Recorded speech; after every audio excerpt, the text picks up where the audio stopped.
इस वीडियो में हम कंटिन्यू करेंगे फंडामेंटल्स ऑफ मार्केटिंग के कुछ और आगे के एमसीक्यूज। इससे पहले भी काफ़ी सारे वीडियोस में काफ़ी सारे मल्टीपल चॉइस क्वेश्चंस हम कवर कर चुके हैं। उम्मीद करता हूँ वो सारी वीडियोस आपने देख ली होंगी। अगर आपने इससे पहले वाली वीडियोस नहीं देखी तो पहले आप उनको जाकर देखें। इस चैनल पर एक प्लेलिस्ट बनी है फंडामेंटल्स ऑफ मार्केटिंग के नाम से, उस प्लेलिस्ट में जाकर आप उन सभी वीडियोज़ को देख सकते हैं। फिलहाल बात करते हैं वीडियो के सबसे पहले क्वेश्चन की। अच्छा, मैं एक चीज़ और बता दूं कि जो हमारे यहाँ पर मल्टीपल चॉइस क्वेश्चन है वो सेम वही टॉपिक है जो पिछली वीडियो में टॉपिक था हमारा प्रोडक्ट लाइफ साइकिल। तो कुछ शुरू के एमसीक्यूज हमारे उसी टॉपिक पर बेस्ड है जो कि है प्रोडक्ट लाइफ साइकिल। ठीक है, हम टॉपिक अपना वो कंटिन्यू करने वाले इस वीडियो में, और जब टॉपिक चेंज होगा इसी वीडियो में और जब हम टॉपिक चेंज करके आगे बढ़ेंगे तो वो मैं आपको बता दूंगा। ठीक है, तो फिलहाल जो हमारा टॉपिक था प्रोडक्ट लाइफ साइकिल, उसी पर बेस्ड कुछ क्वेश्चंस और हैं यहाँ पर। ठीक है, अगर आपने इससे पहले वाली वीडियो देखी होगी तो आप इन क्वेश्चंस का आंसर बहुत इजीली दे पाओगे। ठीक है, नहीं देखी तो जल्दी से उसको जाकर देख लो, फिर इसको कंटिन्यू करना, आपको मजा आएगा। ठीक है, जब आप समझ चुके होगे कि प्रोडक्ट लाइफ साइकिल होती क्या है तो आप यहाँ पर उनके आंसर्स भी दे पाओगे, है ना। और देख लिए तो बहुत अच्छी बात है, बढ़ते हैं आगे। सबसे पहला क्वेश्चन है the life cycle of products या फिर कह सकते हैं object generally consist of stages. ठीक है, जो लाइफ साइकिल होती है किसी भी ऑब्जेक्ट की, किसी भी प्रोडक्ट की, उसमें होती हैं स्टेजेस कौन कौन सी? इंट्रोडक्शन, ग्रोथ, मैच्योरिटी या फिर all of the above. Here option D is correct, all of the above. ठीक है, हमने लाइफ साइकिल के बारे में जाना एक प्रोडक्ट की, किसी भी ऑब्जेक्ट की।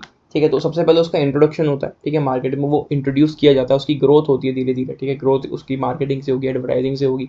फिर एक स्टेज ऐसी आती है जिसमें वो मैच्योर हो जाता है। मैच्योर इन द सेंस कि उसकी डिमांड अच्छी खासी बढ़ जाती है। ठीक है, मार्केट में एक जगह वो बना लेता है, राइट। तो वो मैच्योरिटी स्टेज हो गई। तो हम यहाँ पर कह सकते हैं option D all of the above is the correct answer of this question. जो एक प्रोडक्ट की, एक ऑब्जेक्ट की लाइफ साइकिल होती है उसमें स्टेजेस होती हैं कौन कौन सी? इंट्रोडक्शन सबसे पहला होता है, फिर ग्रोथ, फिर मैच्योरिटी। तो option D is the correct answer of this question. ठीक है, नेक्स्ट क्वेश्चन है determines the extension of the life cycle of the object. ठीक है, इस चीज से हम पता लगा सकते हैं कि जो लाइफ साइकिल है किसी भी ऑब्जेक्ट की वो और ज़्यादा एक्सटेंड हो सकती है। ठीक है, वो और ज़्यादा बढ़ सकती है। मतलब एक मान लो कोई प्रोडक्ट लॉन्च हुआ था, 1 साल 2 साल तक वो बहुत अच्छा चला। ठीक है, तीसरे साल या फिर चौथे साल से वो थोड़ा डाउन हो गई, उसकी डिमांड कम हो गई। लेकिन हम उसकी जो लाइफ साइकिल है वो और ज़्यादा कैसे आगे बढ़ा सकते हैं? हम चाह रहे हैं कि वो बहुत साल तक, 5 7 साल, 10 20 साल तक वो आगे मार्केट में बना रहे। ठीक है, तो वो कैसे हो सकता है? Speed of technical change, competitive penetration, speed of acceptance by the market या फिर all of the above. Here option D is correct, all of the above. ठीक है, अगर ये सभी चीज़ें वहाँ पर हो जाएं, ठीक है, टेक्निकल चेंज में हमारी स्पीड आ जाएगी, हम टेक्निकली जो भी हम कर सकते हैं। ठीक है, टेक्निकल चेंज यानी कि जो भी प्रोडक्शन हम कर रहे हैं, ठीक है, उसको बढ़ा दे, उसकी स्पीड बढ़ जाए, राइट। कॉम्पिटिटिव पेनिट्रेशन है, मतलब जो अभी कॉम्पिटिशन उसका है, उस कॉम्पिटिशन को हम बीट कर पा रहे हैं या फिर नहीं कर पा रहे उस प्रोडक्ट से, है ना। मार्केट उस चीज़ को, उस प्रोडक्ट को, इस ऑब्जेक्ट को किस तरीके से एक्सेप्ट कर रहा है, राइट। तो ये सब चीज़ें डिटरमाइन करेंगी कि उस पर्टिकुलर ऑब्जेक्ट की लाइफ साइकिल कितनी रहने वाली है। ठीक है, अगला क्वेश्चन है how long the life cycle of an object depends on. दो चीज़ें यहाँ पर, कितना ज़्यादा वो चलेगी, मतलब सेम ही क्वेश्चन पूछा जा रहा है, और जो उसकी लाइफ साइकिल है वो किस पर डिपेंड करती है? Speed of market acceptance, speed of technological change, service class strategy या फिर all of the above. Here again all of the above, option D. ठीक है, सर्विस क्लास स्ट्रेटेजी हमारी ये है कि वो स्ट्रेटेजी अपनी कैसी अपना रहे हैं, राइट। उन्होंने मार्केटिंग जो भी पूरा मार्केट था उसकी रिसर्च करते हुए अपनी एक स्ट्रेटेजी बनाई या फिर नहीं बनाई, बनाई है तो उसको बहुत अच्छा वो करें, है ना। उस प्रोडक्ट को बेचने के बाद वो सर्विस प्रोवाइड करें। तो इस तरह की कुछ स्ट्रेटेजी अगर वो बनाएंगे, मार्केटिंग की जो मार्केट है उसकी एक्सेप्टेंस होगी, अगर टेक्नोलॉजिकल चेंज में स्पीड लाएंगे तो ऑब्वियसली उनका जो प्रोडक्ट है उसकी लाइफ साइकिल बढ़ जाएगी और काफ़ी ज़्यादा लंबे समय तक वो मार्केट में रह सकता है। ठीक है, अगला क्वेश्चन है in which stage of the life cycle more expenditure has to be made on advertising and sales promotion. काफ़ी ज़्यादा इंपॉर्टेंट क्वेश्चन है, काफ़ी बार ही पूछा जाता है कि कौन सी स्टेज पर जो भी प्रोडक्ट है उसकी जो लाइफ साइकिल है पूरी, उसमें कौन सी स्टेज पर ज़्यादा खर्चा किया जाता है उसकी एडवर्टाइजिंग या फिर उसके सेल्स प्रमोशन में, है ना। इससे पहले वाली वीडियो में भी हमने ये सेम क्वेश्चन जाना था, शायद उसमें ऑप्शन मैंने आपको कोई और बता दिया था, आंसर उसका शायद मैच्योरिटी बताया था, शायद किसी कन्फ्यूजन की वजह से वो चीज़ हो गई थी। तो जो हमारा करेक्ट आंसर यहाँ पर है वो है इंट्रोडक्शन। ठीक है, जब किसी प्रोडक्ट को हम इंट्रोड्यूस करते हैं, बिल्कुल नया नया मार्केट में लाते हैं, तब सबसे ज़्यादा खर्चा हमें करना पड़ता है उसकी एडवर्टाइजिंग में और उसके सेल्स प्रमोशन में। क्योंकि अभी दुनिया भर के जितने भी लोग हैं, जो भी हमारी पब्लिक है, जो भी हमारे जिन लोगों तक हमें वो प्रोडक्ट पहुंचाना है, अभी किसी को उसके बारे में नहीं पता है। तो हमें ज़्यादा से ज़्यादा उसमें खर्चा करना पड़ेगा उसकी एडवर्टाइजिंग में और प्रमोशन में, है ना। तो वो इंट्रोडक्शन स्टेज है जब सबसे ज़्यादा खर्चा किया जाता है एडवर्टाइजिंग और प्रमोशन पर। ठीक है, पिछली वीडियो में भी अगर हमने मैच्योरिटी आंसर उसका बताया हो तो उसको आप सही कर लेना, राइट। तो जो सही आंसर है वो इंट्रोडक्शन। उसके बाद जब उसकी एडवर्टाइजिंग हो जाएगी, प्रमोशन हो जाएगा, तो एक ग्रोथ वाली स्टेज में वो आ जाएगा। जब उसकी ग्रोथ हो जाएगी तो ऑब्वियस सी बात है कि सब उसको जान चुके होंगे, ठीक है, मार्केट में उसने अपनी एक पहचान बना ली होगी। मैच्योर जब वो हो जाएगा तब भी एक्सपेंडिचर हमें उतना ज़्यादा खर्च नहीं करना है, क्योंकि अब वो लोगों तक पहुंच चुका है, लोग उसके बारे में जानते हैं, ठीक है। तो इंट्रोडक्शन स्टेज हमारी वो स्टेज है जब हमें सबसे ज़्यादा उस पर खर्चा करना है, ठीक है। और एक हाँ डिक्लाइन स्टेज भी यहाँ पर आती है, जब वो उसकी लाइफ साइकिल पूरी हो चुकी है, लोगों ने उसको बहुत अच्छे से इस्तेमाल कर लिया, अब धीरे धीरे धीरे धीरे उसकी डिमांड कम हो गई है, ठीक है।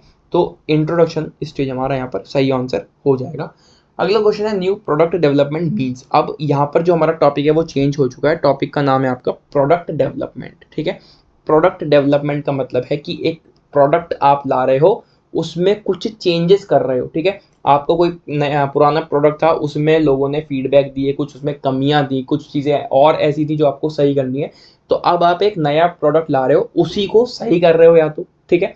मतलब प्रोडक्ट डेवलपमेंट यही हो गया कि आप जो आपका पुराना प्रोडक्ट था उसमें कुछ अच्छे चेंजेस कर रहे हो, कुछ पॉजिटिव चेंजेस कर रहे हो, अपने जो भी आपकी पब्लिक है उसको पूरा ध्यान में रखते हुए, ठीक है, उनके फीडबैक को ध्यान में रखते हुए अपने खुद के कुछ आइडियाज़ उसमें और लगा रहे हो, ठीक है।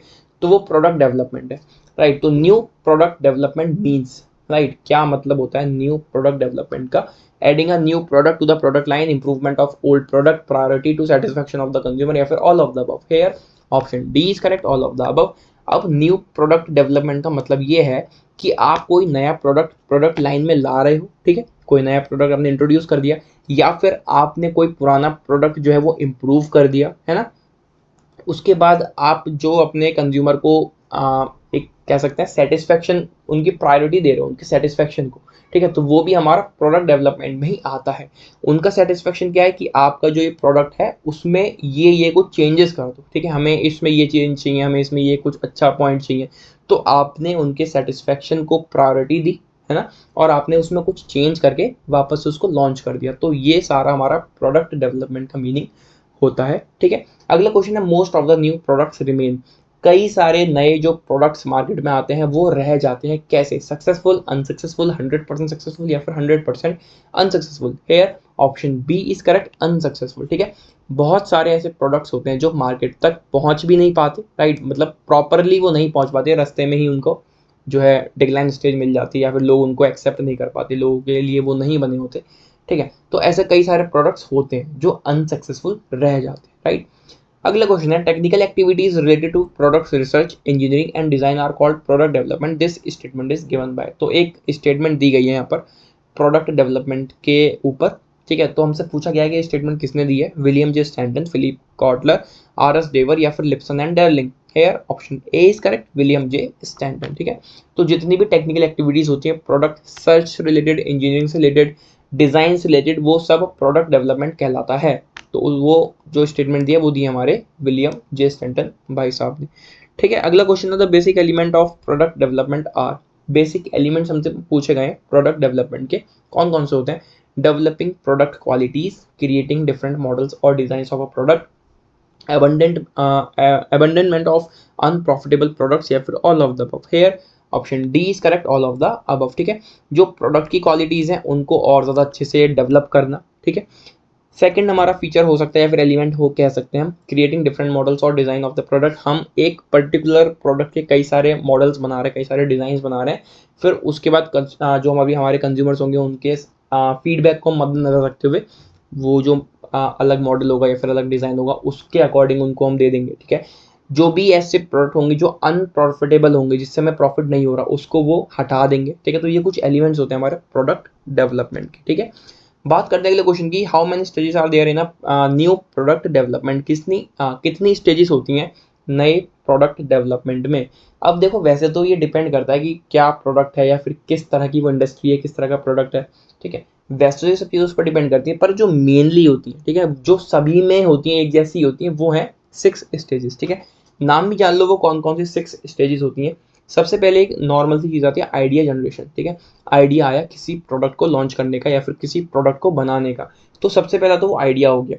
नंबर 2 हमारा कह सकते हैं प्रोडक्ट डेफिनेशन, ठीक है। आप उस प्रोडक्ट को और ज़्यादा डिफाइन करोगे कि एक्चुअल में ये है क्या, इससे फ़ायदा क्या होगा, किन किन लोगों के लिए क्या है, कौन इसे इस्तेमाल कर सकता है, ठीक है।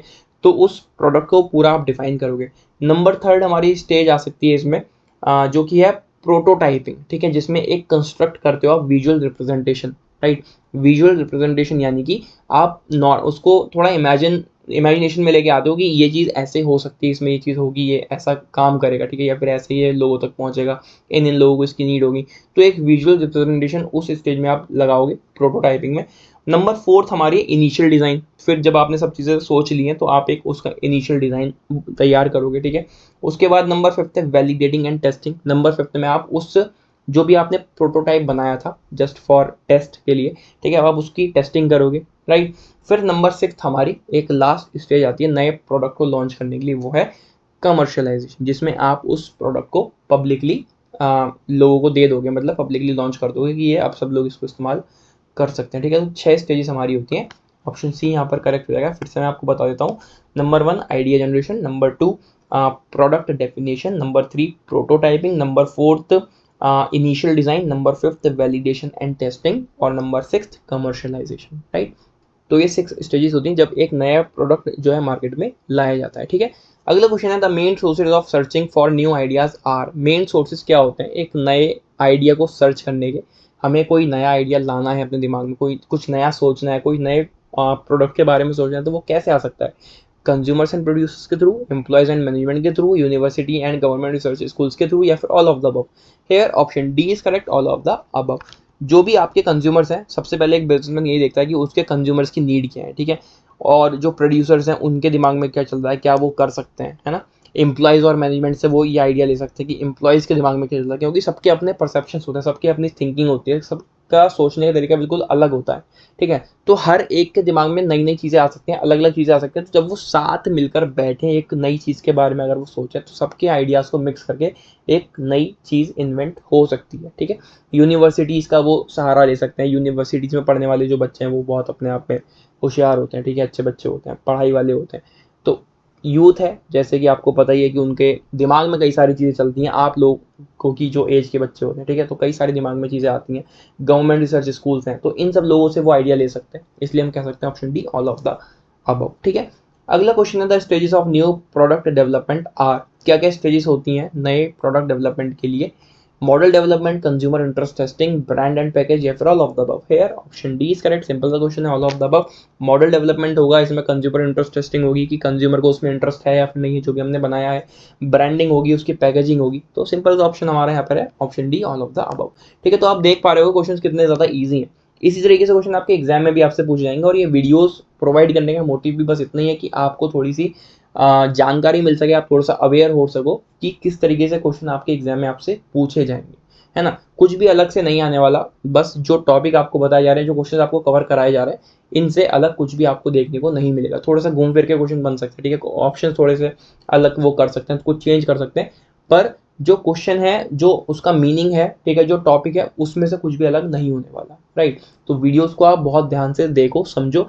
अगर कुछ बातें जो इंपॉर्टेंट है उनको लिख सकते हो, खुद के नोट्स बना सकते हो, तो वो तो और ज़्यादा अच्छी बात है। फिलहाल इन वीडियोस के, इन क्वेश्चंस के अलावा आपको एग्जाम में और कुछ देखने को नहीं मिलेगा, ठीक है। बहुत सिंपल सी चीज़ें आने वाली हैं, जैसे यहाँ पर हम सब चीज़ें तैयार करते हुए चल रहे हैं, ठीक है। आगे है what type of product is included in the new product. किस तरह का प्रोडक्ट इंक्लूड होता है नए प्रोडक्ट में? सबसे पहले मैंने आपको बता दिया जब हम ये टॉपिक शुरू कर रहे थे। Products that are physically developed for the first time, products that are developed due to modification or change in existing products, both A and B, या फिर none of the above। देखो क्वेश्चन बिल्कुल वही आया है जो हमने जब इस टॉपिक को शुरू किया, प्रोडक्ट डेवलपमेंट के टॉपिक को शुरू किया, जब मैंने आपको पहला क्वेश्चन कराया, सेम वही क्वेश्चन है, सेम वही मीनिंग है, बस थोड़ा सा लैंग्वेज चेंज कर दी गई है।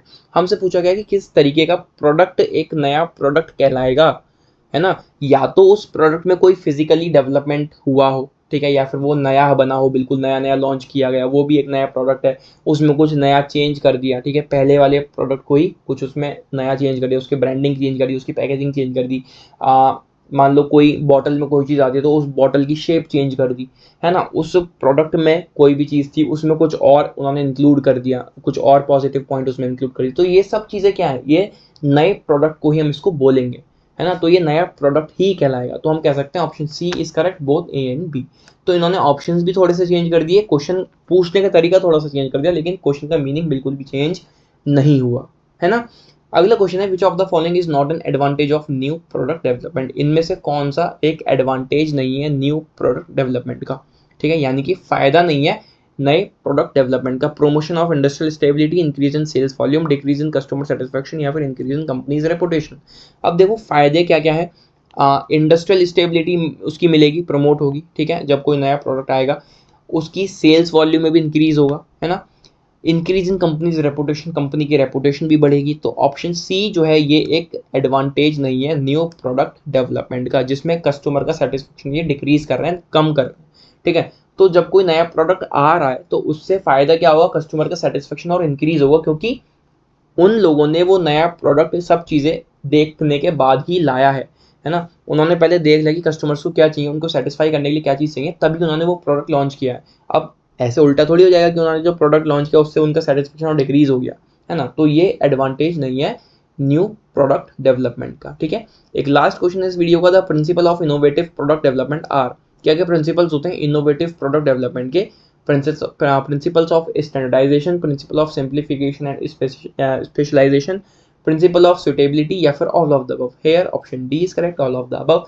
तो एक इनोवेटिव प्रोडक्ट डेवलपमेंट अगर आपको करना है तो वहाँ पर आपको स्टैंडर्डाइजेशन का भी ध्यान में रखना है, ठीक है। सिंप्लीफिकेशन वहाँ पर आपको करना है, स्पेशलाइजेशन आपको वहाँ पर करना है, सुटेबिलिटी उसकी वहाँ पर देखनी है। तो ये कुछ प्रिंसिपल्स हैं जिससे जो आपका प्रोडक्ट डेवलपमेंट है वो बहुत इनोवेटिव वे में हो सकता है, ठीक है। तो ऑप्शन डी यहाँ पर करेक्ट हो जाएगा, all of the above, right. तो ये थे कुछ और आगे के एमसीक्यूज, मल्टीपल चॉइस क्वेश्चंस, कुछ भी कह लो, फंडामेंटल्स ऑफ मार्केटिंग के। इसी तरह से आगे के क्वेश्चंस हम आने वाली वीडियोस में कवर करेंगे। आने वाली वीडियोस के लिए चैनल को सब्सक्राइब करें। मिलते हैं अगली वीडियो में, till then take care and bye bye and all the very best for your exams.